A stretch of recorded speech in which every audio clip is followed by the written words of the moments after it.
Hey, this is Gina Leggio of Selfless Esteem, and today's topic is how to reduce sibling rivalry. Someone wrote my advice column, Dear Selfless Esteem, my two kids are constantly bickering over everything and antagonizing each other. How can I stop this endless sibling rivalry? Signed, Mama Referee. Well, Mama Referee, I hear ya. The bickering is enough to drive you bazonkers. Not just bonkers, not just berserk, but bazonkers. Some parents, when their kids fight, they just punish both kids or they ignore the behavior and expect the children to just duke it out. But that doesn't get to the root of the problem. So we're going to talk about some underlying needs and some tangible ways on how to decrease sibling rivalry. The first one's a no-brainer, poor conflict resolution skills. You've probably been teaching your child ever since they were tiny how to negotiate, share, how to take turns. And that's great.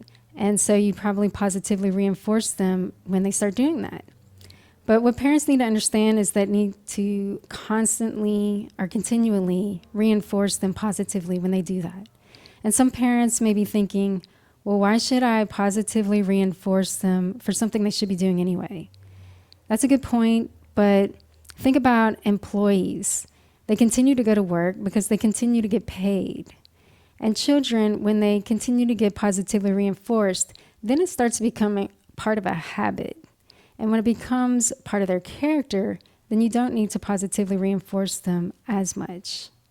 So when your kids start to fight, it's important to give them some distance from each other so that they can calm down. And I'm talking about calm down fully, because if they're only partially calmed down, then they're going to get escalated quickly. So you want to be sure to have them calm down fully, and then you can bring them together and show them how to resolve conflict. You can ask them, how could this be done differently next time? And if the circumstance allows, you can have them redo it and have them try again. Also, you can teach them how to apologize. So that would be just a simple apology for kids. It's important that they at least say, I'm sorry, and that they omit any excuses, like saying, I'm sorry, but blah, blah, blah, blah, blah, and then plead their case. So teaching them a good apology that's empathetic, and then having them receive that apology and accept it. So some people may be thinking, okay, give the kids physical distance until they're calm, but what if they're in the car? And so you may need to be creative. Something that's worked for me is the good old quiet game. If you don't know what that is, it's when you tell the kids, okay, whoever talks first loses. But they don't lose anything, it's just losing bragging rights of winning the game. So whoever is quiet the longest wins. And that's helped me out. If people have better ideas, you can drop them in the comments, but you'll have to be creative in situations like that. But the point is, it's important to turn it into a learning opportunity. And also, another point is to make patience a priority in your home, where the kids see that this is more important than getting what I want. This is more important than having the bigger cookie. Is making sure that we're looking out for each other. So you can do things in your home to set the tone of having positive music with positive lyrics, encouraging lyrics. You could set an example by speaking respectfully to your kids. You may be doing that already, but just being as consistent as possible so that the kids can follow your model. Another underlying need is jealousy.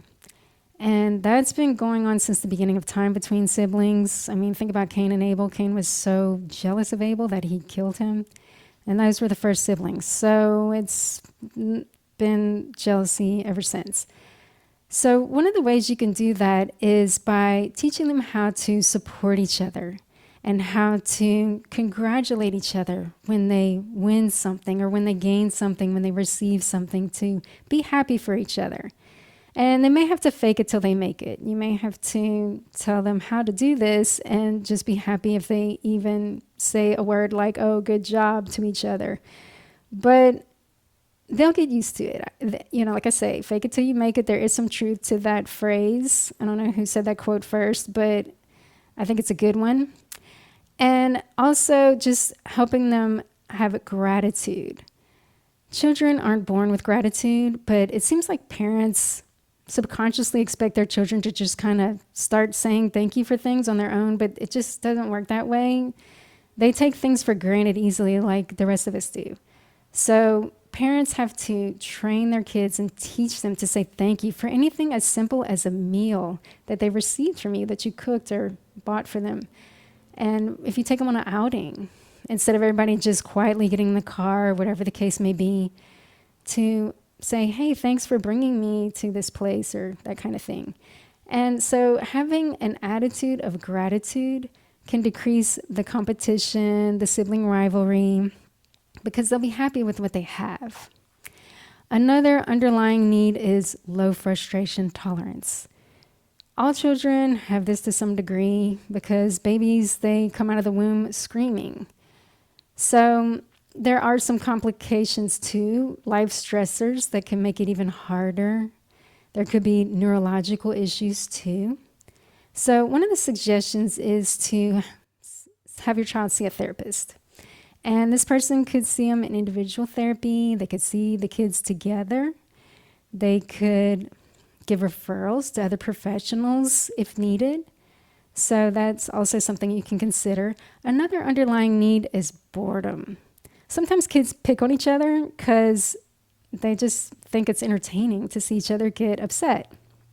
So you would need to have activities and age-appropriate chores prepared to help reduce that temptation to needle each other to entertain themselves. And one good thing to do is to foster teamwork with them. So I mentioned chores. So let's say, for example, they need to pick up their toys. You could say something like where they work together against the clock. So you could say, if y'all can pick up these things within 2 minutes, you'll get, and then you could say some kind of small reward. Or it could just be verbal praise. It doesn't have to be anything tangible, but if you do offer something tangible, it's important to have it available, and that way it would be immediate gratification for them. But you could say, if you do it within 2 minutes, you can get this reward, but if you do it within 1 minute, then you'll get double or something else. So something bigger, something greater. And like I say, it doesn't have to be tangible. It could be more time with the video game or something like that. I don't know what would motivate your child. You know your child best. But anyway, they'll be racing with each other towards this common goal. So that's also helpful for sibling rivalry. Another underlying need is low self-worth. Sometimes kids are competitive because it makes them feel better about themselves if they can bring the other one down. So one way to avoid this is to be sure to take interest in what your kids have interest in and to point out their strengths, to, of course, tell them that you love them, to show them affection, to give each of them time alone with you. And it doesn't have to be quantity of time, but quality of time, to where you're giving them your undivided attention so that they feel like they're special and very much loved. And these are a lot of suggestions, and I understand it's tough as parents. So all the parents listening to me, be sure to have self-care. Don't hesitate to ask reliable friends and family to watch your kids or get a babysitter so you can take a break. And as a Christian therapist, I believe in the power of prayer, so that's another suggestion. And if you'd like to ask a question anonymously to the advice column, you can do so for free at ginaleggio.com. The answer could be featured in a blog post, podcast episode, or a YouTube video. Thank you.